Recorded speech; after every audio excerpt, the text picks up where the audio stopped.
Casi en todas las naciones, los procedimientos en las cortes legales a menudo involucran documentos escritos.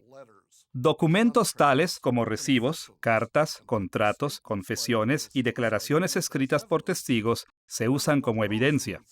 Pero todos sabemos que simplemente no es suficiente tener estos documentos disponibles para la corte.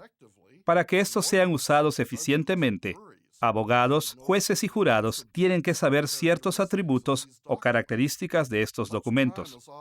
A menudo se ocupa mucho tiempo en saber y establecer cosas como quién escribió un documento particular, quién lo recibió, cuándo fue escrito, por qué fue escrito y lo que declara. Saber estos atributos es crucial para usar estos documentos adecuadamente. Nos encontramos con aspectos similares cuando analizamos la ética cristiana. No importa cuál sea la pregunta ética, siempre tenemos por lo menos un documento que debemos tener en cuenta. En este caso, la Biblia. Pero el impacto que tiene la Biblia en nuestras decisiones varía de una persona a otra. Algunos cristianos confían casi completamente en la Biblia como la fuente inagotable y autoritativa de respuestas perfectas a las preguntas morales. Otros valoran su consejo, pero toman sus palabras con gran escepticismo, mientras que otros la desechan por no ser pertinente y no estar actualizada con el mundo moderno. Y todas estas percepciones diferentes de la utilidad de la Biblia en la ética tienen una cosa en común. Todas están basadas en una valoración de los atributos de la Biblia. Esta lección es la tercera en nuestra serie de lecciones sobre cómo tomar decisiones bíblicas. Hemos titulado esta lección Los atributos de las Escrituras. Como hemos visto en la lección anterior, el mismo carácter de Dios es nuestra norma final, considerando que su palabra es nuestra norma revelada autorizada porque nos enseña infaliblemente sobre el carácter de Dios. En esta lección nos enfocaremos en los atributos de las Escrituras para ver más claramente cómo la Biblia nos revela el carácter de Dios. En lecciones anteriores, establecimos que los juicios éticos siempre involucran a una persona que aplica la palabra de Dios a una situación. Y esta perspectiva nos llevó a ver que hay tres consideraciones esenciales que siempre deben tenerse en cuenta cuando tomamos decisiones éticas: la norma de la palabra de Dios, los detalles de la situación y la persona que hace el juicio.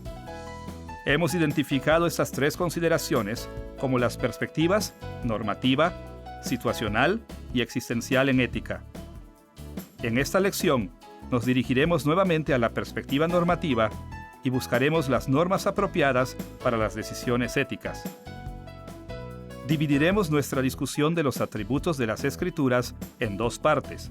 Primero, investigaremos los atributos que las Escrituras poseen, principalmente en virtud de su paternidad literaria divina, a saber, su poder y autoridad. Segundo, exploraremos los atributos que las Escrituras poseen, principalmente porque se escribió para un público humano, es decir, su claridad, necesidad y suficiencia. Comencemos viendo la paternidad literaria divina de las Escrituras.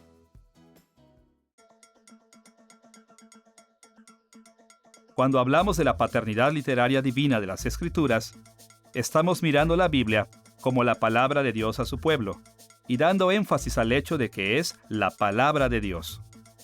Cuando exploremos los atributos de las Escrituras, que derivan principalmente de su inspiración divina, mencionaremos dos temas: el poder de las Escrituras y la autoridad de las Escrituras. Por supuesto, la mayoría de los cristianos evangélicos instintivamente reconocen que la Biblia es la poderosa palabra autoritativa de Dios a cada generación. Es más, la mayoría de nosotros nunca hemos pensado en muchos de los temas relacionados con estos atributos de las Escrituras. Pero podemos usar la Biblia más eficazmente en ética si entendemos estas características más detalladamente. Así que, enfoquemos nuestra atención en el poder de las Escrituras.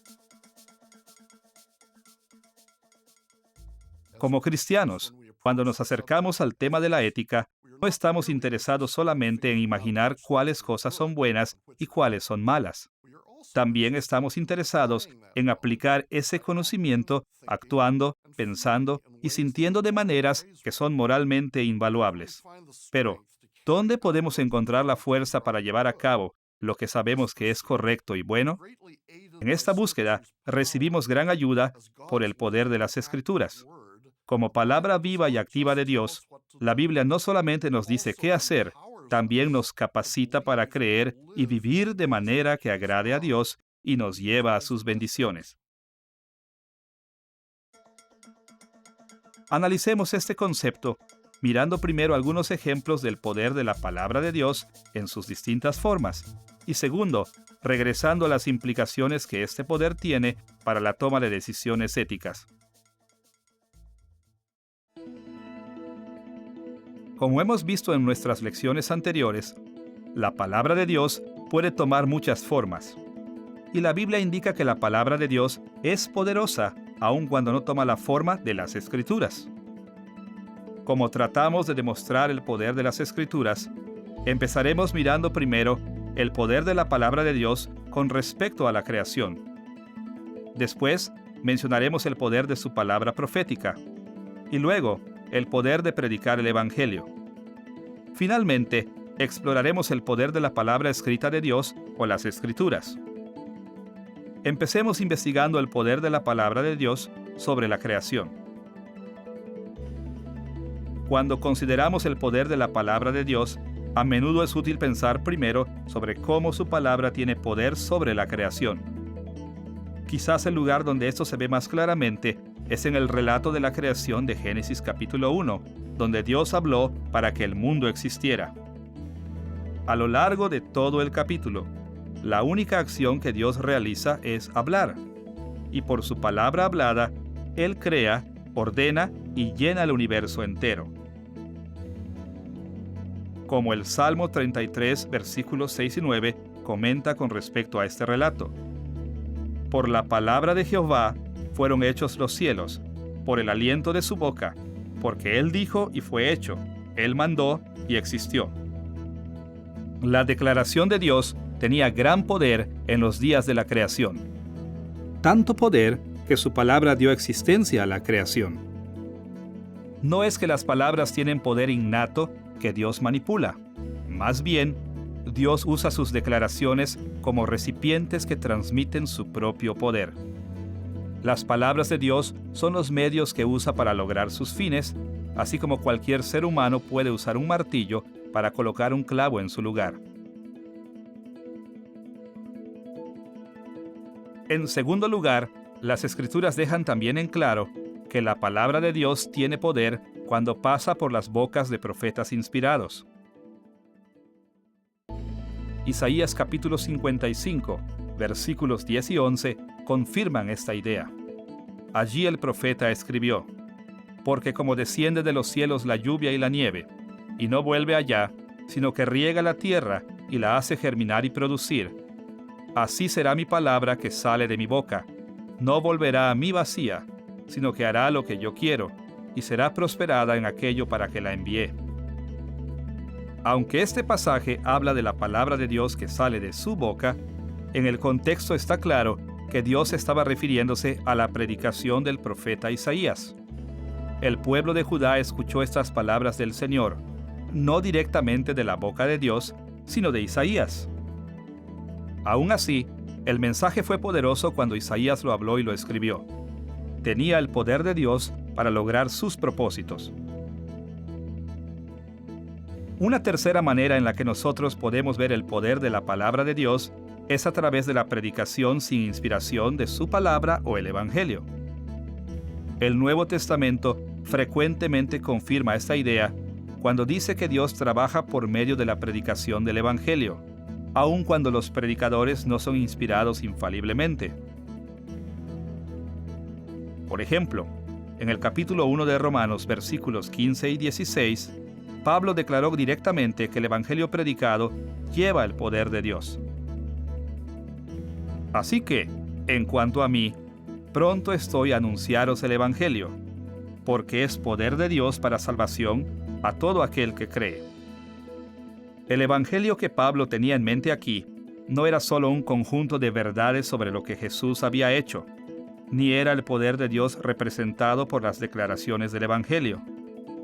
Él no quiso decir que el Evangelio es acerca del Dios que tiene poder o sobre las cosas que Dios ha hecho con su poder. Más bien, Pablo quiso decir que el hecho de predicar el Evangelio es poderoso porque Dios usa su predicación para atraer personas a la fe.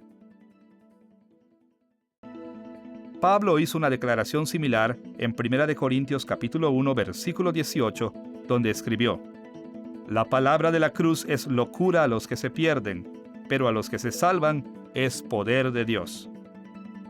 Note de nuevo que Pablo estaba hablando sobre el mensaje en sí, no solo de los hechos históricos relatados por el mensaje.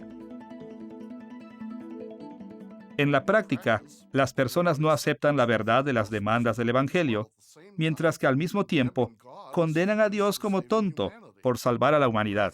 Más bien, las personas toman el mensaje del Evangelio como tonto porque ellos no creen que sus declaraciones sean verdaderas.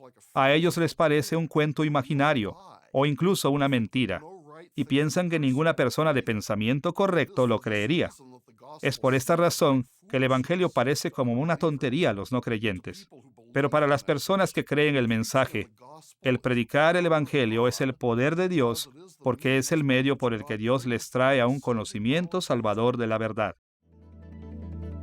Ahora que comprendemos que la palabra de Dios es poderosa sobre la creación, en la palabra profética e incluso en la predicación falible del Evangelio, podemos entender el poder de la palabra escrita de Dios, la Biblia. El mismo Jesús se dirigió al poder de la palabra escrita cuando contó la conocida historia de Lázaro y el hombre rico en Lucas capítulo 16. Ustedes recordarán que cuando el hombre rico murió, miraba desde el infierno que Lázaro era confortado por Abraham. El hombre rico, preocupado de que su familia también pereciera en el infierno, le pidió a Abraham que levantara a Lázaro de la muerte y lo enviara a predicar el arrepentimiento a la familia del hombre rico. En Lucas capítulo 16, versículos 29 al 31, leemos la respuesta de Abraham. «A Moisés y a los profetas tienen, óiganlos. Si no oyen a Moisés y a los profetas, tampoco se persuadirán, aunque alguno se levantare de los muertos». Por lo menos dos elementos de este pasaje pertenecen a nuestro tema. Primero, Abraham estaba hablando sobre las Escrituras. Él no se refirió a Moisés y los profetas como personas vivas que seguían hablando personalmente, sino como autores que continuaron hablando a través de la Biblia, la palabra escrita de Dios. Y así como las palabras de Moisés y de los profetas eran poderosas cuando Dios los inspiró a hablar durante sus vidas terrenales, estas continuaron siendo poderosas en forma escrita. Segundo, Abraham dijo que las palabras escritas de las Escrituras, escritas por los profetas inspirados por Dios, tienen tanto poder para traer personas al arrepentimiento como lo tiene el tremendo milagro de ver que alguien se levanta de entre los muertos. En muchos aspectos, este pasaje es una de las declaraciones más asombrosas sobre el poder de las Escrituras encontrado en la Biblia. Todos nosotros comprendemos que presenciar que alguien se levante de entre los muertos sería una experiencia tremendamente influyente. Tendría potencialmente un poder transformador de vida. Pero aquí Jesús realmente indicó que leer la Biblia tiene aún más poder que presenciar la resurrección de un muerto. El apóstol Pablo afirmó esta idea en 2 de Timoteo capítulo 3 versículo 15 cuando escribió: «Las sagradas escrituras te pueden hacer sabio para la salvación por la fe que es en Cristo Jesús». Estudiar las escrituras es como predicar, porque es un medio por el cual Dios le da a las personas la necesaria comprensión y fe para la salvación. Tal como verdaderamente la palabra predicada lleva el poder de Dios, así lo hace la Biblia. Una vez comprendiendo el poder de la palabra de Dios en la creación, del discurso profético inspirado, de la predicación falible y de la Biblia, podemos reflejar brevemente las implicaciones de estos temas para el proceso de tomar decisiones éticas. Un pasaje que menciona las implicaciones prácticas del poder de la palabra de Dios es Hebreos capítulo 4, versículos 12 y 13. La palabra de Dios es viva y eficaz, y penetra hasta partir el alma y el espíritu, las coyunturas y los tuétanos, y discierne los pensamientos y las intenciones del corazón. Y no hay cosa creada que no sea manifiesta en su presencia. Note aquí que el escritor de Hebreos habla de la palabra de Dios como viva y activa. No es solamente una colección de información inerte que no tiene potencia. Al contrario, cuando nos acercamos a la palabra de Dios, debemos verla como algo viviente y activo, llena de poder para lograr lo que Dios desea. ¿Y qué hace la palabra de Dios en el área de la ética? Como este pasaje dice, la palabra de Dios juzga nuestros corazones. Puede penetrar y evaluar nuestros pensamientos y motivos más profundos, y tiene el poder para salvarnos de la condenación y permitirnos vivir vidas santas, morales. Escuche cómo Pablo continuó el pasaje en 2 de Timoteo que leímos hace un momento. En 2 de Timoteo capítulo 3 versículos 15 al 17 escribió: Las sagradas escrituras te pueden hacer sabio para la salvación por la fe que es en Cristo Jesús. Toda la escritura es inspirada por Dios y útil para enseñar, para redarguir, para corregir, para instruir en justicia, a fin de que el hombre de Dios sea perfecto, enteramente preparado para toda buena obra. El poder de la Biblia no está solamente en llevarnos a nuestra fe inicial en Cristo.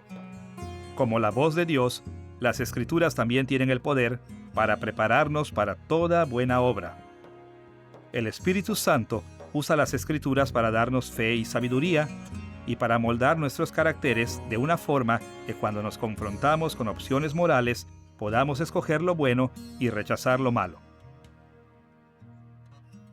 Many times, Christians find themselves frustrated by their attempts to live ethical lives. Muchas veces los cristianos se encuentran frustrados por sus esfuerzos por vivir vidas éticas. Se sienten desvalidos e impotentes para hacer lo que es correcto y bueno. En tales situaciones es un gran estímulo saber que aprender las Escrituras, recordarlas, incluso meditar en las Escrituras, no es un ejercicio inútil. Es mucho más que simplemente leer una guía ética. En cambio, la palabra de Dios en las Escrituras realmente nos da la facultad de vivir para Dios. El aprendizaje y meditación constante en la palabra de Dios nos pone en contacto con el poder de Dios que siempre logrará sus propósitos. De esta manera, el poder de las Escrituras es de importancia esencial para la ética cristiana. Un segundo atributo de la Biblia, que se deriva de la inspiración divina, es la autoridad de las Escrituras. Debido a que la Biblia está divinamente inspirada, lleva la autoridad de Dios. En un sentido, nosotros hemos demostrado ya esta autoridad explicando que la Escritura es la voz de Dios, su palabra viva, activa para cada generación. Dios tiene toda la autoridad. Por consiguiente, siempre que y cualquier cosa que Él habla, todos los que lo oyen están obligados a obedecerlo. Esta es la idea que pusimos en nuestra primera lección cuando dijimos que toda la revelación es normativa porque nos enseña sobre Dios, que es la norma final para la moralidad. No obstante, sigue siendo valioso ver cómo la Biblia habla sobre su propia autoridad, así como ver algunas implicaciones morales de esta autoridad. Veremos primero cómo la Biblia reclama autoridad y después las implicaciones de este reclamo para nuestras vidas.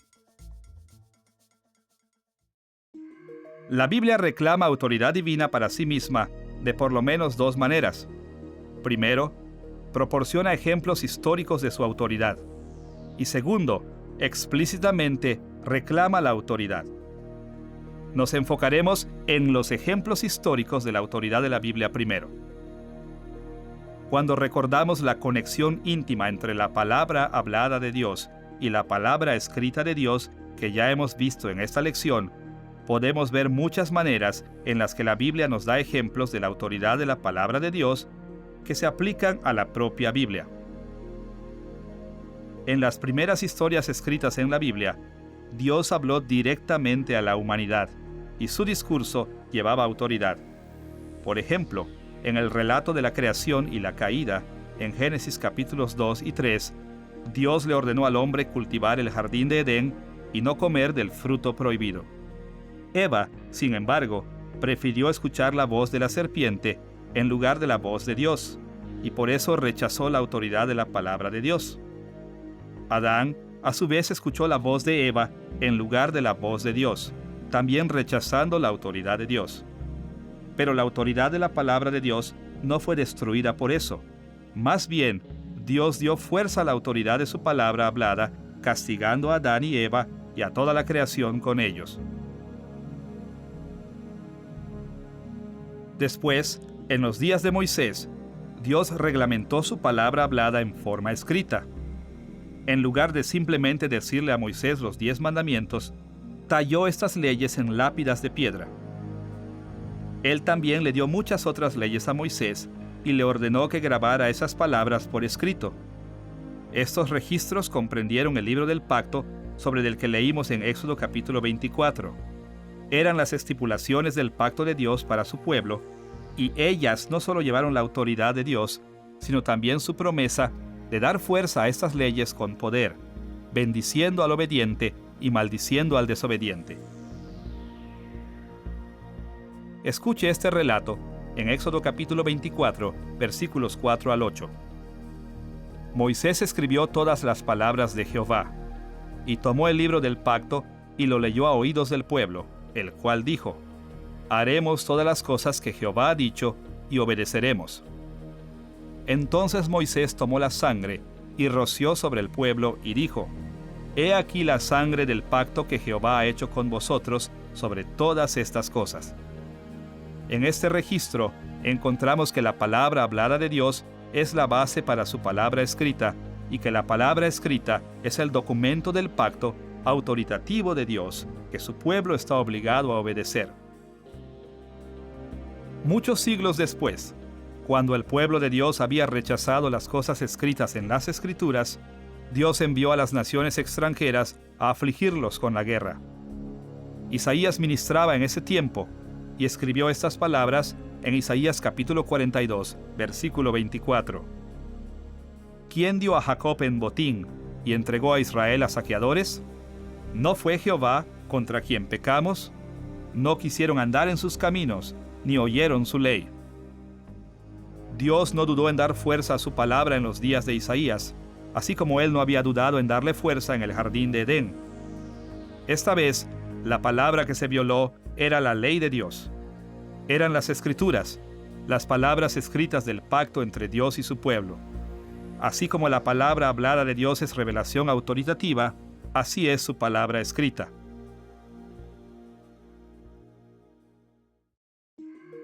El Nuevo Testamento también confirma la autoridad de las Escrituras por medio de sus ejemplos. Por ejemplo, Jesús frecuentemente recurrió a las Escrituras para justificar y explicar sus acciones, como en Juan capítulo 17, versículo 12, donde él oró estas palabras: cuando yo estaba con ellos en este mundo, los cuidaba y los protegía con el poder de tu nombre, el nombre que me has dado. Y ninguno de ellos se perdió, sino aquel que ya estaba perdido, para que se cumpliera lo que dice la Escritura. Jesús aquí contrastó a sus 11 discípulos fieles con Judas Iscariote, el que lo traicionó. Y en este contraste, él indicó que ambas cosas, su protección de los 11 y la pérdida de uno, se hicieron de acuerdo con las Escrituras. Los apóstoles también demostraron su creencia en la autoridad de la Biblia. Por ejemplo, Pablo apeló a las Escrituras como prueba de que los cristianos no deben ser vengativos. En Romanos capítulo 12, versículo 19, escribió: no os venguéis vosotros mismos, amados míos, sino dejad lugar a la ira de Dios, porque escrito está: mía es la venganza, yo pagaré, dice el Señor. El argumento de Pablo aquí asume que el Antiguo Testamento tiene autoridad cuando le asigna la venganza a Dios. Así que, poniendo a sus lectores bajo la obligación moral del Antiguo Testamento, Pablo demostró su creencia de que las Escrituras son la palabra autorizada de Dios que obliga incluso a los creyentes del Nuevo Testamento. Además de demostrar su autoridad por medio de los ejemplos, la Biblia demuestra también su autoridad a través de las declaraciones explícitas para ese efecto.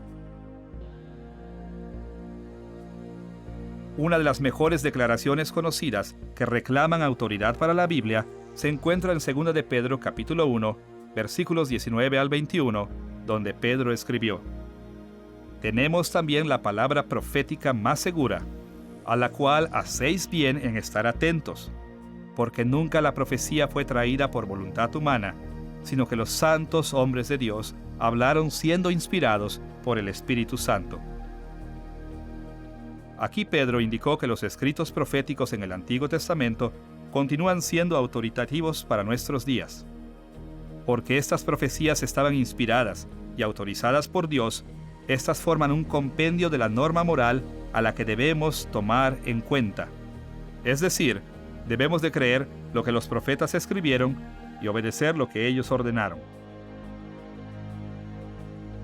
Santiago también aclaró que el Antiguo Testamento sigue siendo el mandamiento autoritativo de Dios para nosotros, como escribió en Santiago capítulo 2 versículos 10 y 11. Cualquiera que guardare toda la ley, pero ofendiere en un punto, se hace culpable de todos, porque el que dijo, no cometerás adulterio, también ha dicho, no matarás. Note cómo Santiago fue más allá dando énfasis a este punto. Primero, insistió que la ley escrita está ligada. Aquellos que la rompen son culpables. Segundo, Santiago basó la autoridad continua de las Escrituras en la autoridad del que dio la orden, quien es Dios.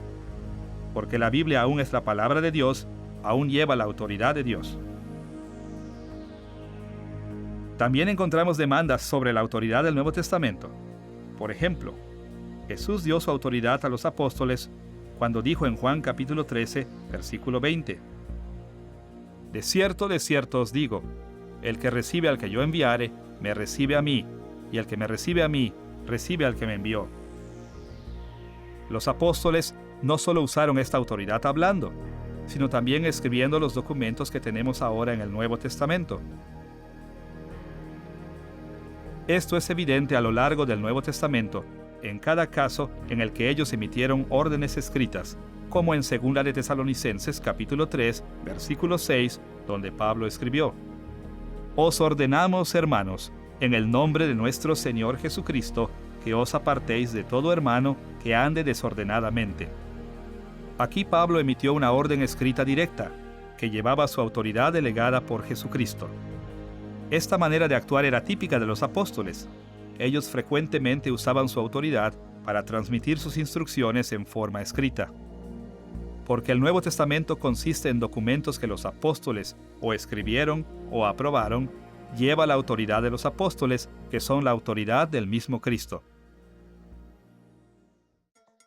Ahora que hemos visto que las Escrituras demuestran su propia autoridad, debemos mencionar algunas implicaciones de esta idea brevemente.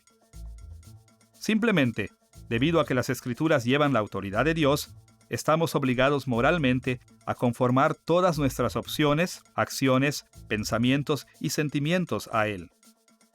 Podríamos decir que la conducta ética es igual a guardar la palabra del Señor. Y guardar la palabra del Señor debe de hacerse por lo menos de dos maneras. Debemos someternos a las Escrituras en su totalidad, obedeciendo todos sus mandamientos, y debemos someternos en lo más profundo, obedeciendo estos mandamientos con compromiso y convicción. Por un lado, el pueblo de Dios debe guardar la instrucción bíblica en su totalidad. Los seguidores de Cristo no debemos obedecer lo que nos gusta e ignorar lo que no nos gusta. Ahora, debemos admitir que algunas cosas que la Biblia requiere de nosotros son más difíciles de aceptar que otras, pero seguimos siendo llamados para someternos a todo lo que Dios ha ordenado en las Escrituras. Escuche, por ejemplo, Éxodo capítulo 15, versículo 26, donde el Señor le dijo estas palabras a Israel: «Si oyeres atentamente la voz de Jehová tu Dios, e hicieres lo recto delante de sus ojos, y dieres oído a sus mandamientos, y guardares todos sus estatutos, ninguna enfermedad de las que envié a los egipcios te enviaré a ti». En el tiempo cuando el pueblo de Israel estaba recibiendo los mandamientos de Dios en forma escrita, Dios comparó guardar todos sus decretos con hacer lo que es correcto. En esencia, hacemos lo que es correcto cuando obedecemos todas las Escrituras. La extensión de nuestra obligación para someternos a las Escrituras viene aún más claramente en 1 de Reyes, capítulo 11, versículo 38, donde Dios le dijo estas palabras a Jeroboam: Si prestares oído a todas las cosas que te mandare, y anduvieres en mis caminos, e hicieres lo recto delante de mis ojos, guardando mis estatutos y mis mandamientos, yo estaré contigo. Ustedes recordarán que en nuestra primera lección de esta serie definimos bondad moral como lo que Dios bendice. Aquí, Dios prometió bendiciones a Jeroboam si sus hechos eran rectos a sus ojos, y Dios definió explícitamente hechos rectos como todo lo que Él ordena. La bondad no se encuentra solo con guardar algunas de las leyes de Dios y rechazar otras partes. El hecho de que Dios llama a su pueblo para que vean la autoridad de toda su palabra, sin excepción, debe desafiarnos en nuestros días, así como desafió al pueblo de Dios durante los tiempos bíblicos.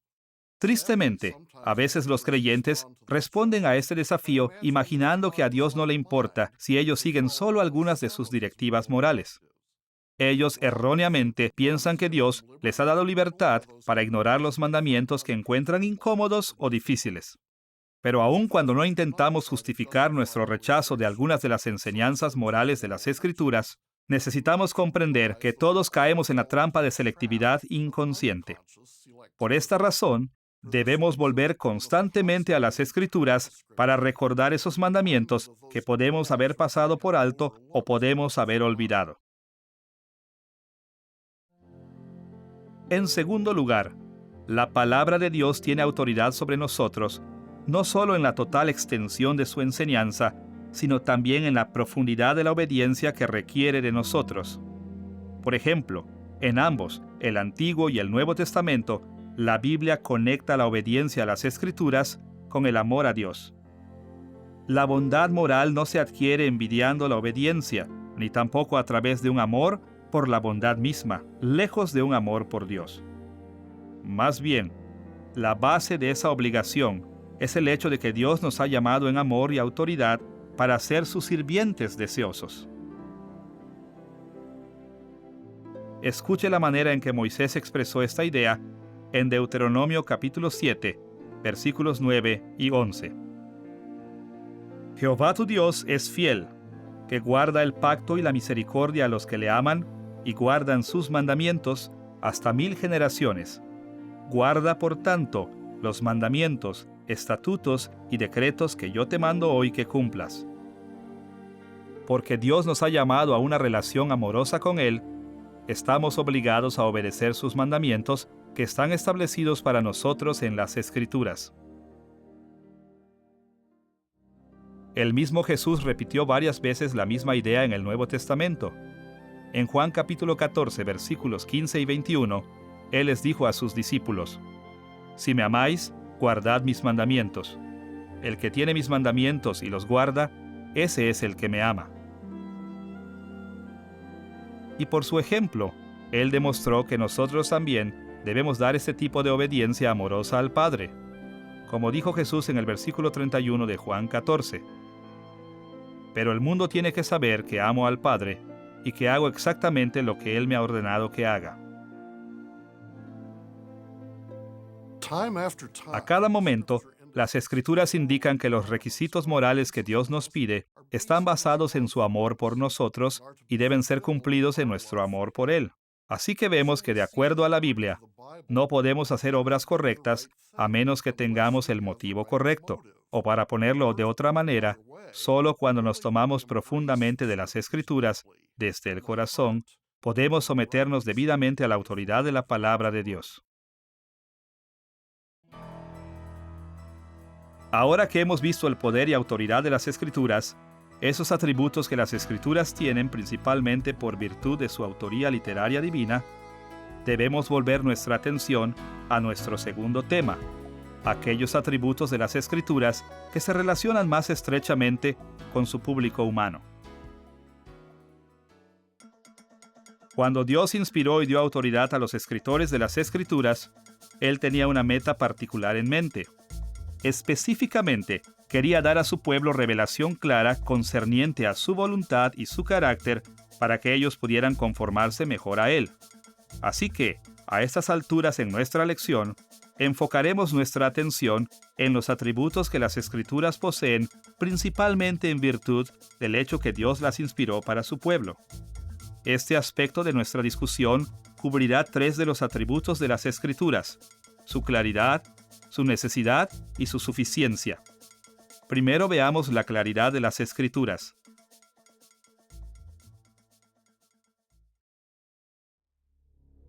Cuando decimos que las Escrituras son claras, no queremos decir que todo en la Biblia es fácil de entender o que todo en la Biblia está establecido de forma simple y directa. En cambio, queremos decir que la Biblia no es oscura. No está llena de significados ocultos que solo pueden descubrirse a través de medios misteriosos o a través de algún don espiritual especial o por aquellos que tienen cargos especiales en la iglesia. Conforme abordemos el tema de la claridad de la Biblia, a veces llamado su perspicuidad, podremos ver 2 temas: la naturaleza de la claridad de la Biblia y algunas implicaciones de la claridad de la Biblia. Pensemos primero sobre la naturaleza de la claridad que encontramos en las Escrituras. La Confesión de Fe de Westminster ofrece un buen resumen introductorio de la naturaleza de la claridad de las Escrituras. En el capítulo 1, sección 7 declara: las cosas contenidas en las Escrituras no todas son igualmente claras ni se entienden con la misma facilidad por todos. Sin embargo, las cosas que necesariamente deben saberse, creerse y guardarse para conseguir la salvación, se proponen y declaran en uno u otro lugar de las Escrituras, de tal manera que no solo los eruditos, sino aún los que no lo son, pueden adquirir un conocimiento suficiente de tales cosas por el debido uso de los medios ordinarios. Aquí la confesión se dirige a 2 aspectos de la claridad de las Escrituras. Primero, habla de todas las cosas en las Escrituras, y segundo, se enfoca en aquellas cosas que es necesario que sean conocidas, creídas y observadas para la salvación, o sea, el Evangelio. Echemos un vistazo más de cerca a estas 2 ideas, empezando con la claridad relativa del Evangelio. En resumen, las Escrituras hablan tan claramente sobre el Evangelio que cada persona mentalmente competente debe poder deducir que la salvación se obtiene del arrepentimiento y la fe en Cristo. Esto no significa que todos entendemos perfectamente el Evangelio. Como lo señala la confesión, tenemos que hacer el uso debido de los medios ordinarios si queremos beneficiarnos de la claridad de la Biblia. Es decir, tenemos que leer responsable y diligentemente, no descuidadamente, y no con un esquema que tuerce lo que las Escrituras intentan enseñarnos. En realidad, hay muchos factores que complican nuestra lectura de la Biblia, no siendo el menor nuestro pecado. Si no manejamos la Biblia razonablemente o la torcemos según nuestro pecado, no descubriremos el Evangelio. Pero de nuevo, esta es nuestra culpa, no es que falte claridad en las Escrituras. También note que la confesión no dice que una persona puede leer cualquier porción de las Escrituras y puede entender el camino a la salvación. Más bien dice que el Evangelio es claro en algún lugar de las Escrituras u otro. Es decir, las Escrituras en conjunto presentan un mensaje del Evangelio claro. Una persona que no lee la Biblia entera quizá nunca pueda encontrarse con los pasajes que presenta el Evangelio de tal manera que pueda entenderla fácilmente. No obstante, tomada en conjunto, la Biblia presenta el camino a la salvación con bastante claridad para que cualquier persona competente sea capaz de aprenderlo directamente de las Escrituras. Aunque las Escrituras son particularmente claras sobre el Evangelio de salvación en Cristo, la confesión de fe también hace algunas observaciones sobre todas las Escrituras. Dice que aparte de las cosas básicas en el Evangelio cristiano, las cosas en las Escrituras no son igualmente claras en sí mismas, ni igualmente claras en su totalidad. En otras palabras, las Escrituras pueden no ser tan claras en algunas de sus enseñanzas. Hay muchas cosas, de hecho, en la Biblia que no son tan claras como la revelación del camino a la salvación.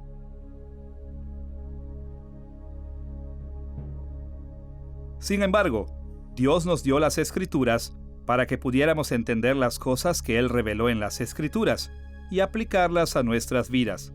Como dijo Moisés a los israelitas en Deuteronomio capítulo 29, versículo 29.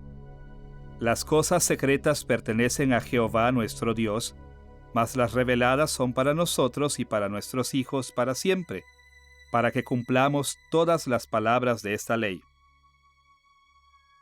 En este pasaje, Moisés hizo una distinción crucial que debemos recordar conforme analizamos el uso de las Escrituras en la ética cristiana. Él distinguió entre las cosas secretas y las cosas reveladas. Dios mantiene algunos secretos alejados de nosotros. Él no nos dice todo lo que Él sabe, ni nos dice todo lo que quisiéramos saber. Hay temas, incluso temas de ética, que Dios guarda para Él. Aún así, lo que Dios nos ha dicho en las Escrituras no es un secreto. Las Escrituras caen en la categoría de las cosas reveladas. Como dijo Moisés, estas se nos muestran para que podamos seguirlas y obedecerlas. En un grado u otro, Dios nos ha revelado su voluntad con claridad suficiente para guiarnos en ética. Él nos ha dado la Biblia para que a través de el uso debido de los medios ordinarios, por medio de leer y estudiar, podamos llegar a conocer la voluntad de Dios en todas las áreas de nuestra vida. Como Pablo exhortó en 2 de Timoteo capítulo 3, versículo 16, toda la Escritura es útil para enseñar, para redarguir, para corregir, para instruir en justicia. Toda la Escritura es lo suficientemente clara como para ser útil, si nos dedicamos a estudiarla diligentemente. Por esta razón, cada uno de nosotros debe estar listo para investigar la Biblia, para discernir su enseñanza en cuestiones de ética. Ahora, de nuevo, no estamos diciendo que las Escrituras sean fáciles de entender en cada aspecto. De hecho, algunas porciones de las Escrituras son menos claras que otras, y más allá de esto, algunas personas tienen una habilidad mayor que otras para entender las palabras de las Escrituras. Como Pedro escribió en 2 de Pedro capítulo 3, versículo 16. Hay algunas difíciles de entender en las epístolas de Pablo, las cuales los indoctos e inconstantes tuercen, como también las otras Escrituras para su propia perdición. No todos tenemos la misma habilidad para entender la Biblia, y no todos hacemos el mismo esfuerzo para estudiarlas. No obstante, si nos abocamos lo suficiente, podemos todos llegar a conocer bien la voluntad de Dios para conformarnos a su norma para la moralidad. Ahora que hemos analizado la claridad de las Escrituras, estamos listos para ver el segundo atributo que las Escrituras poseen, principalmente porque se escribieron para un público humano: su necesidad. Cuando hablamos de la necesidad de las Escrituras, tenemos en mente que las personas necesitan la Biblia, sobre todo para tomar decisiones éticas. Mientras analizamos nuestra necesidad por las Escrituras, mencionaremos 3 temas: la necesidad de las Escrituras para la salvación, la necesidad de las Escrituras para vivir vidas santas y las implicaciones de nuestra necesidad de las Escrituras. En primer lugar, las Escrituras son necesarias para que las personas encuentren el camino de la salvación. Como vimos en una lección anterior, la revelación general, especial y existencial se relacionan de gran manera, pero la revelación general y existencial solo proporcionan la información suficiente a los seres humanos para condenarlos por no guardar la norma de Dios. Solo las Escrituras proporcionan la información suficiente para asegurar la salvación. Escuche la manera en que Pablo mencionó esto en Romanos capítulo 10, versículos 13 al 17. todo aquel que invocare el nombre del Señor será salvo. ¿Cómo pues invocarán a aquel en el cual no han creído? ¿Y cómo creerán en aquel de quien no han oído? ¿Y cómo oirán sin haber quien les predique? Así que la fe es por el oír, y el oír por la palabra de Dios. El punto de Pablo aquí está bastante claro. El mensaje del Evangelio es el medio normal por el que Dios entrega la fe a los individuos. Y fuera de la palabra de Cristo, las personas no tienen acceso al mensaje del Evangelio. Esto hace que la palabra de Cristo sea un medio necesario para la salvación en todas, salvo en algunas circunstancias excepcionales. Las únicas excepciones que los teólogos reconocen típicamente son casos que involucran a infantes u otros individuos mentalmente incompetentes. Pero ¿cuál es esta palabra de Cristo? En el capítulo 10 de Romanos, Pablo tenía principalmente en mente el predicar el Evangelio, pero también tenía en mente las Escrituras como fuente del mensaje del Evangelio. Por ejemplo, las palabras «Todo aquel que invocare el nombre del Señor será salvo» es de hecho una cita de Deuteronomio capítulo 30. El uso por parte de Pablo de las Escrituras de esta manera sigue un modelo que aparece a lo largo de las Escrituras. Específicamente, en la Biblia, la proclamación del Evangelio está estrechamente asociada con la palabra escrita de las Escrituras. Por ejemplo, en el Antiguo Testamento, Dios entregó varias veces sus mensajes directamente a profetas que hablaban la palabra de Dios al pueblo. Pero Dios también se aseguró de que la palabra profética fuera escrita para que pudiera ser aprendida por aquellos que no estaban presentes en la proclamación. Siguiendo este modelo del Antiguo Testamento, los apóstoles primero aprendieron el Evangelio directamente de Jesús y después lo llevaron a toda la gente, no solo predicando, sino también por medio de sus escritos en el Nuevo Testamento.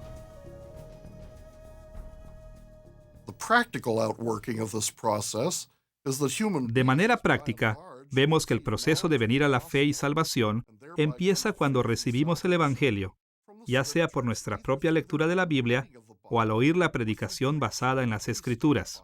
Hay una gran diferencia, por supuesto, entre la palabra escrita de las Escrituras y la predicación basada en las Escrituras. Las Escrituras están inspiradas por Dios, son infalibles y completamente autoritativas en cada caso. La predicación no lo es. En la medida en que la predicación es fiel a las Escrituras, es verdad, autoritativa y poderosa. Pero como somos seres humanos caídos, la predicación nunca es totalmente fiel a las Escrituras. A diferencia de la predicación, las Escrituras son estables e inmutables. Es una norma totalmente fiable y fidedigna. La predicación, la tradición de la Iglesia, la instrucción teológica y muchas otras fuentes de información son todas útiles, pero todas estas contienen una mezcla de verdad y error. Solo las Escrituras son absolutas, inagotables e indiscutiblemente fiables. Por consiguiente, las Escrituras son necesarias tanto para un registro del Evangelio como para una base y criterio de la predicación del Evangelio. En segundo lugar, las Escrituras son también necesarias para una vida ética. Usted recordará que en una lección anterior establecimos que la revelación general, especial y existencial son verdaderas y autoritativas en todo. ¿Por qué ponemos entonces las Escrituras aparte como un caso especial de revelación necesaria? La respuesta es que mientras la revelación general y existencial son infalibles y autoritativas, son más difíciles de interpretar que las Escrituras. El pecado ha adulterado a la naturaleza y a la humanidad de tal manera que ya no veamos una reflexión pura como Dios la pensó.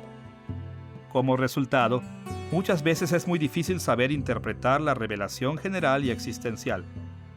A veces es casi imposible decir si lo que nosotros estamos viendo es el resultado de la intención de Dios en la creación o el resultado de la corrupción del pecado de la creación. Y además de esto, las Escrituras hablan más clara y directamente de lo que lo hace la revelación general y existencial, y hace nuestras determinaciones éticas basadas en las Escrituras más seguras y fiables que aquellas basadas en otras formas de revelación. Por eso la Confesión de Fe de Westminster, en el capítulo 1, sección 10, insiste en la primacía de las Escrituras sobre otras fuentes de información. El juez supremo, que debe determinar todas las controversias de religión, todos los decretos de concilios y opiniones de escritores antiguos, que debe examinar doctrinas de hombres y espíritus privados, y en cuyo juicio debemos descansar, no puede ser nadie más que el Espíritu Santo que nos habla en las Escrituras. El punto de la confesión aquí es que todas estas otras fuentes son valiosas, pero que la Biblia es la más valiosa de todas, porque es a través de las Escrituras que el Espíritu Santo habla claramente. ¿Cuáles son entonces algunas implicaciones morales de la necesidad de las Escrituras? Hay un sentido muy importante en el que simplemente no podemos ser morales sin atender a la enseñanza de las Escrituras. Y como vimos antes en esta lección, aprendiendo y creyendo que el contenido básico de las Escrituras es necesario para la salvación, ya sea que estudiemos la Biblia directamente o aprendamos sus enseñanzas centrales de otros. Solo aquellos que están en Cristo son capaces de una moral verdadera. Para abreviar, sin las Escrituras, la salvación no es posible y por consiguiente, la moralidad no es posible. Las personas que piensan que pueden ignorar la enseñanza de las Escrituras y seguir siendo morales están totalmente equivocadas. En este sentido, las Escrituras son necesarias para nuestra habilidad de comportarnos moralmente. Además de esta necesidad básica por la palabra de Dios, las Escrituras son también necesarias para la moralidad humana porque contienen información que no está incluida en la revelación general y existencial. No es raro para los cristianos depender abrumadamente de sus experiencias de la vida, las opiniones de otros y sus propias intuiciones morales cuando toman decisiones éticas. Y como hemos visto, es importante considerar estos y otros rasgos de la revelación general y existencial. Pero también debemos reconocer que en muchas circunstancias, la revelación general y existencial no es bastante clara para mostrarnos el curso apropiado de acción, considerando que las Escrituras revelan la palabra de Dios en detalle suficiente para enseñarnos lo que es correcto. Por ejemplo, Hechos capítulo 15 registra que se levantó una controversia en la iglesia primitiva cuando los gentiles empezaron a ser convertidos al cristianismo. Algunos dentro de la iglesia creían que los gentiles debían ser instruidos para observar la ley de Moisés de la forma en que el judaísmo lo había venido haciendo en esos tiempos. Querían que los gentiles fueran circuncidados y que ofrecieran sacrificios apropiados al templo y aplicar la ley a sus vidas de la forma que se había hecho costumbre para los judíos de esos días. Por otro lado, hombres como Pablo y Bernabé sabían que Dios no esperaba que los gentiles vivieran como los judíos del primer siglo. La situación era tan problemática que los apóstoles y ancianos se reunieron para discutir e investigar la situación. Las opiniones de algunas personas entraron en conflicto con la realidad del ministerio del Espíritu Santo entre los gentiles incircuncisos, y esas fuentes de información no eran suficientes para proporcionar una solución satisfactoria. Pero una vez que Santiago apeló a las Escrituras para resolver este problema, la Iglesia respaldó su posición. Las Escrituras eran necesarias porque la revelación general y existencial no era suficiente para contestar esta pregunta moral. Para resolver esta controversia, Santiago, el hermano de Jesús, apeló al capítulo 9 de Amós, versículos 11 y 12. En Hechos capítulo 15, versículos 16 y 17, Santiago citó a Amós como sigue: «Después de esto volveré y reedificaré el tabernáculo de David, que está caído, y repararé sus ruinas, y lo volveré a levantar, para que el resto de los hombres busque al Señor, y todos los gentiles, sobre los cuales es invocado mi nombre». De este texto, Santiago entendió que Dios incluiría a muchos gentiles cuando Él restaure su reino. Más importante, estos convertidos seguirían siendo gentiles aún después de haber sido llamados al Señor. En el Antiguo Testamento, los gentiles que se convertían se volvían judíos y seguían las prácticas judías tradicionales. Pero Amós indicó que cuando Dios restaure su reino en Cristo, los gentiles serían incluidos sin tener que seguir tradiciones judías. Teniendo este entendimiento de la claridad y necesidad de las Escrituras en mente, ahora podemos explorar la suficiencia de las Escrituras. Básicamente, decir que las Escrituras son suficientes es decir que pueden cumplir los propósitos para los que fueron escritas. Pero no nos sorprende que esta simple idea se complique porque es difícil para los cristianos estar de acuerdo en lo que realmente es el propósito de las Escrituras. Así que, mientras investigamos el tema de la suficiencia de las Escrituras, comenzaremos viendo el propósito de las Escrituras con respecto a su suficiencia. Luego nos dirigiremos a algunos errores comunes de la suficiencia y finalmente hablaremos sobre la idea popular, pero equivocada, de que las Escrituras ocultan ciertas cosas.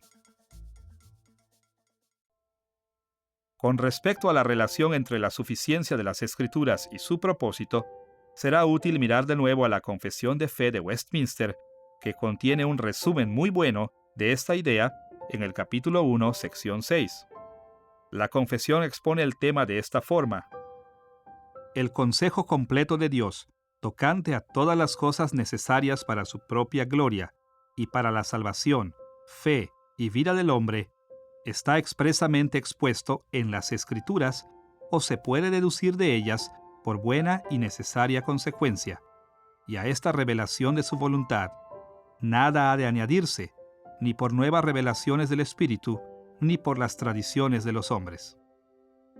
La Confesión concluye debidamente que el propósito de las Escrituras es múltiple. Menciona que la Biblia fue escrita para enseñarnos cómo glorificar a Dios, llevar hombres y mujeres a la salvación, instruir a los creyentes con respecto al grado de su fe y para guiarnos a una vida cristiana. Estas ideas del propósito de la Biblia vienen de las Escrituras mismas. Por ejemplo, la Biblia enseña en muchos lugares que las Escrituras se nos han dado para que podamos glorificar a Dios obedeciendo sus mandamientos. Un lugar en donde podemos verlo claramente es en las maldiciones del pacto en Deuteronomio. En Deuteronomio capítulo 28, versículos 58 y 59, Moisés señaló una correlación llamativa entre la obediencia a los mandamientos escritos de Dios y la glorificación de Dios. Si no cuidares de poner por obra todas las palabras de esta ley que están escritas en este libro, temiendo este nombre glorioso y temible, Jehová tu Dios, entonces Jehová aumentará maravillosamente tus plagas y las plagas de tu descendencia. La Biblia está diseñada para enseñarnos cómo glorificar a Dios, y es suficiente lograr este propósito.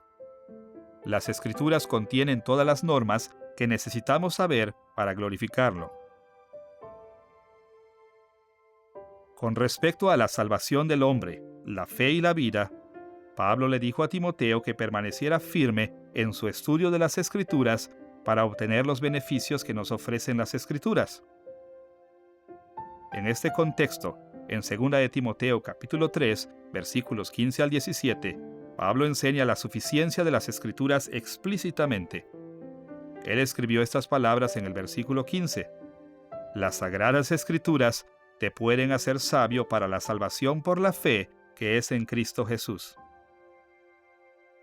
Cuando Pablo dijo que las Escrituras pueden hacer sabio para la salvación, él quiso decir que estudiando la Biblia podemos aprender las cosas que son necesarias saber para poder ser salvos.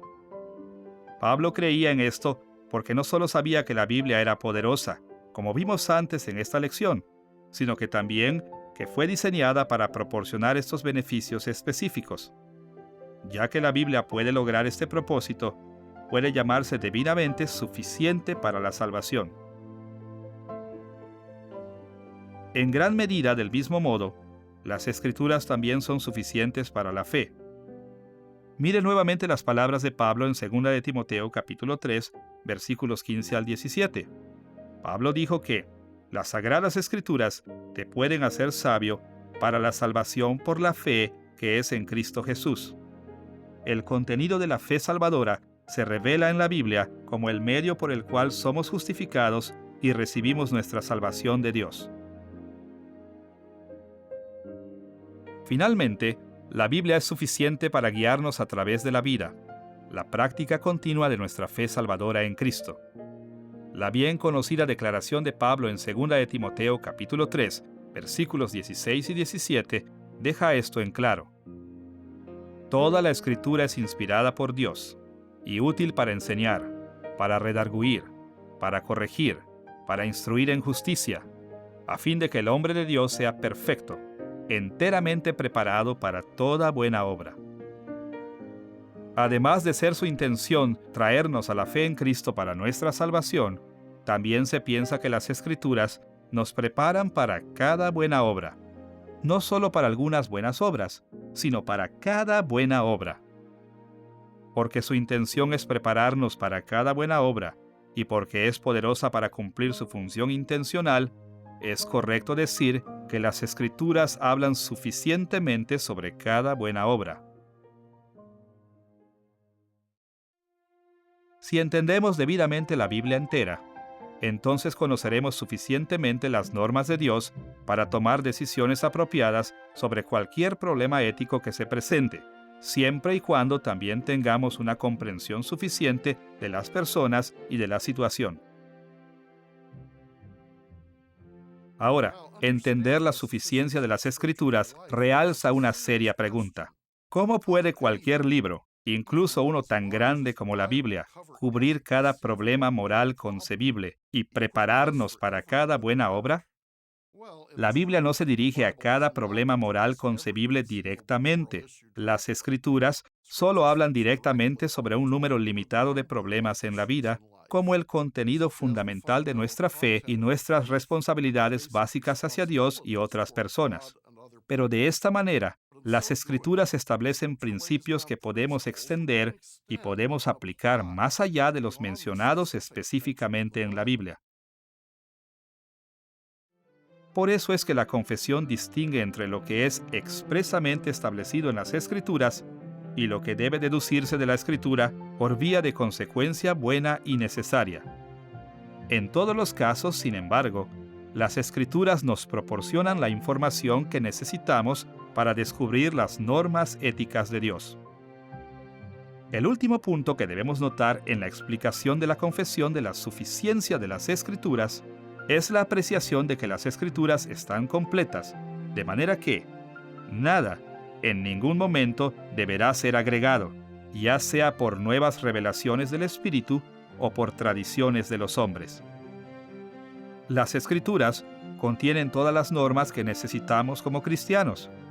Tradiciones humanas y estructuras de autoridad, tales como gobiernos civiles y eclesiásticos, deberán ser obedecidas por la causa del Señor, pero éstas nunca serán tomadas como normas absolutas o finales. La decisión para seguir o no seguir normas humanas debe ser guiada por normas de las Escrituras, y siempre se debatirán las normas humanas cuando éstas chocan con las normas bíblicas. Esto lo vemos demostrado en las Escrituras con mucha frecuencia. Por ejemplo, en los días de Jesús, la administración judía establecida permitía a cambistas y a vendedores en el área del templo. Pero cuando Jesús vio esto, se enojó y los arrojó del templo, porque la administración humana había permitido, dentro de los terrenos del templo, violaciones de normas escritas. Leemos este relato en Mateo capítulo 21, versículos 12 y 13. Entró Jesús en el templo de Dios, y echó fuera a todos los que vendían y compraban en el templo. Escrito está: mi casa, casa de oración será llamada, mas vosotros la habéis hecho cueva de ladrones. Jesús sabía perfectamente que el capítulo 56 de Isaías, versículo 7, que él citó, revelaba la norma bíblica de que el templo sería dedicado a la oración. Pero la administración judía había permitido que el templo fuera profanado por transacciones seculares. La acusación de Jesús de que ellos estaban haciendo el templo una cueva de ladrones es realmente muy fuerte. Esta frase es sacada de Jeremías capítulo 7, versículo 11, en donde se refiere a los idólatras y los delincuentes violentos, quienes sirven de palabra a Dios en su templo. Por sus acciones y palabras, Jesús demostró que seguir cualquier ley humana o tradición es pecaminoso cuando la norma humana contradice a las Escrituras.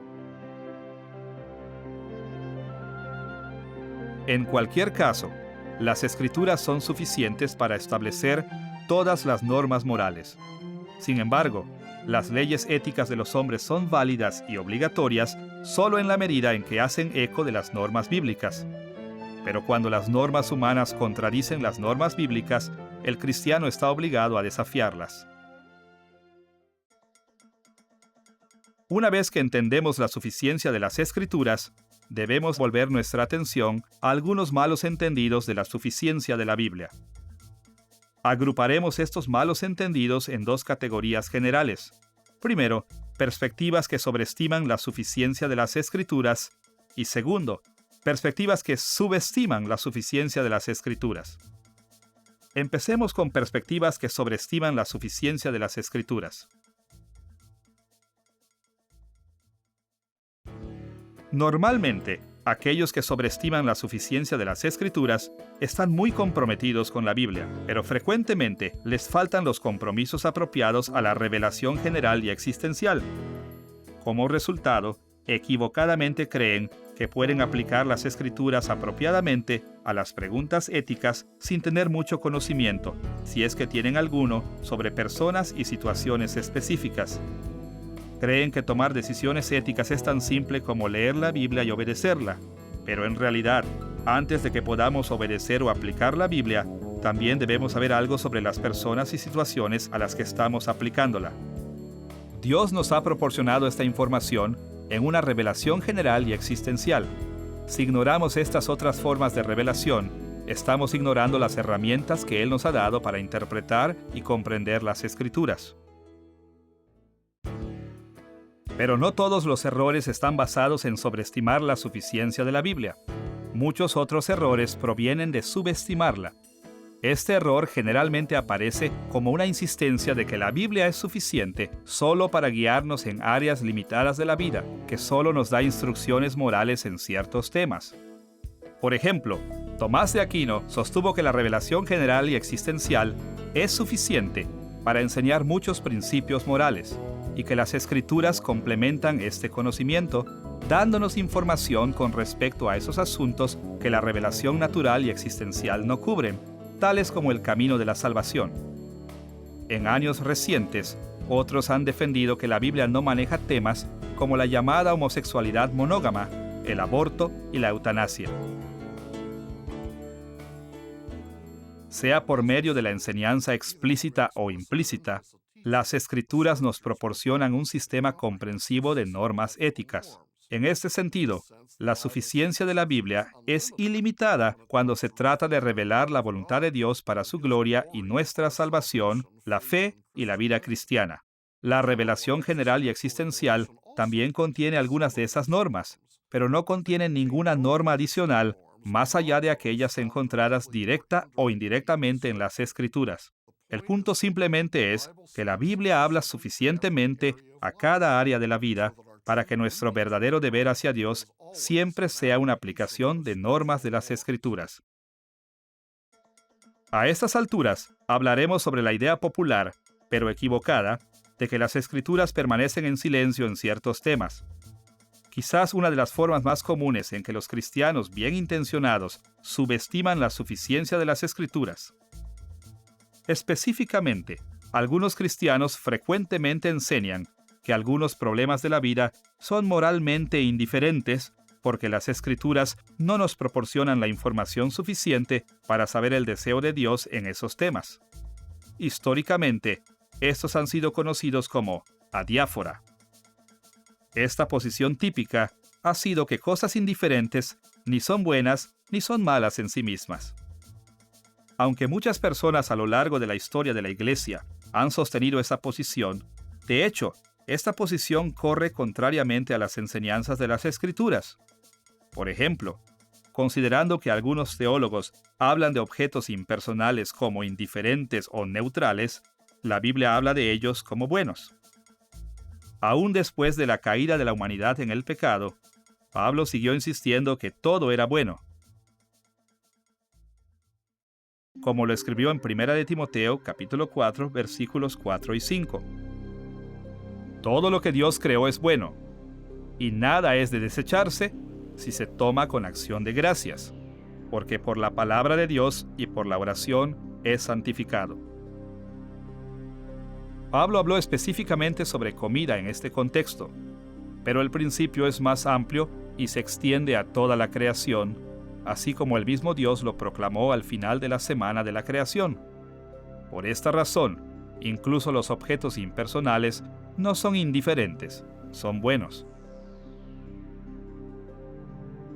Algunos teólogos también han aplicado el término indiferente o adiáfora a las opciones entre dos o más opciones buenas.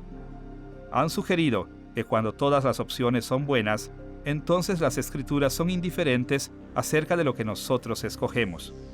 Pero las Escrituras enseñan que Dios bendice algunas opciones buenas más que lo que bendice otras opciones buenas, y esa Escritura a veces alaba una opción buena más que otra opción buena. Por ejemplo, en 1 de Corintios capítulo 7, versículo 38, Pablo escribió: de modo que el que se casa con su prometida hace bien, pero el que no se casa hace mejor. Ahora, debe notarse que los estudiosos no están de acuerdo acerca de las circunstancias precisas a las que Pablo se dirigió aquí, pero sus palabras son bastante claras para demostrar que casarse y no casarse podían ser ambas buenas opciones, y que no casarse era la mejor opción. En este sentido, la Escritura no es realmente indiferente, aun cuando tenemos que escoger entre buenas opciones. Usted recordará que en nuestra primera lección definimos bueno como lo que recibe la bendición de Dios y malo como lo que no recibe su bendición. Por esta definición, aspectos de los seres humanos y sus vidas son buenos o malos. Nada ni nadie es indiferente o neutro. Dios bendice o no lo hace. No hay término medio. Si Él bendice es bueno, si Él no bendice es malo.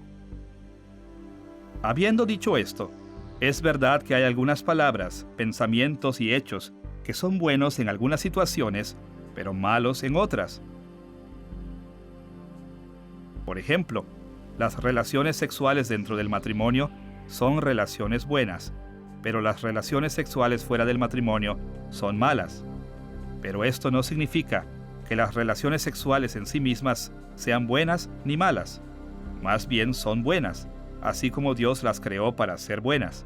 Pero las parejas que no están casadas emplean mal las relaciones sexuales, así que en su situación, tales relaciones son malas. Finalmente, algunos teólogos utilizan la categoría de adiáfora para cubrir temas en donde no podemos determinar qué opciones son buenas o malas. Pero como sabemos que las Escrituras mencionan cada aspecto de la vida, por lo menos indirectamente, no debemos tratar temas sobre los que estamos inciertos como indiferentes. Es cierto que a veces sentimos que no sabemos qué opciones, pensamientos, acciones o actitudes son buenos y cuáles son malos. Pero tales situaciones no suceden porque la palabra de Dios sea insuficiente, ni porque la Biblia tome una posición neutral, sino porque no reconocemos o entendemos cómo aplicar la verdad que la Biblia ha revelado. Este fracaso para alcanzar un juicio ético puede tomar un sinnúmero de formas.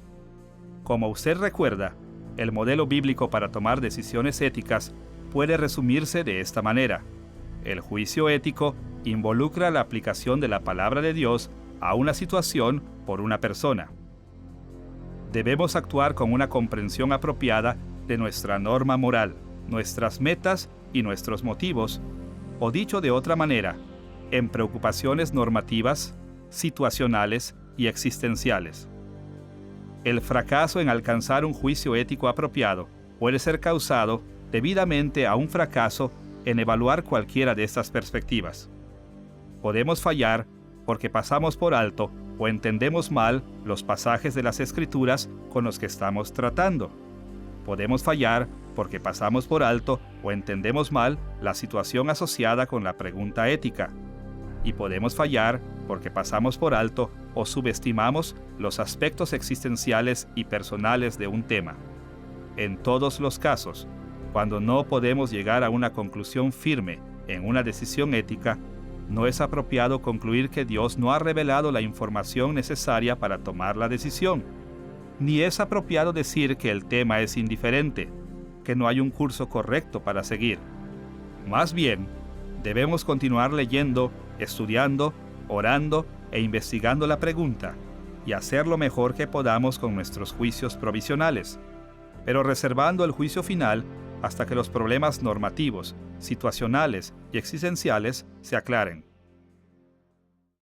En esta lección, hemos estudiado varios atributos importantes de las Escrituras. Hemos visto que debido a que las Escrituras son divinamente inspiradas, son poderosas y autoritativas. También hemos visto que, debido a que las Escrituras fueron dirigidas a los seres humanos, son claras, necesarias y suficientes.